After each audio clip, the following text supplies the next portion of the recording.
அலைக்கும் வரஹ்மத்துல்லாஹி வபரகாத்துஹு.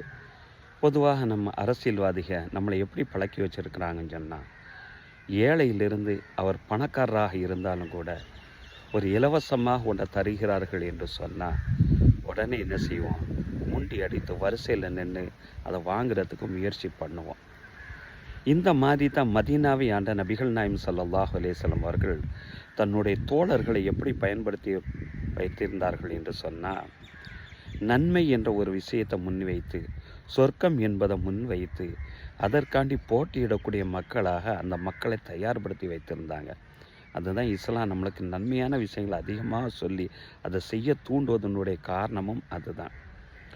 அது அந்த சொர்க்கத்தை அடைகிறதுக்காண்டி எந்த விலைனாலும் கொடுக்கறதுக்கு அன்றைய காலத்தில் இருந்த தோழர்கள் தயாராக இருந்தாங்க. சஹீஹுல் புகாரி, சஹீஹ் முஸ்லீமில் ஒரு ஹதீஸ் பதிவு செய்யப்பட்டிருக்கு.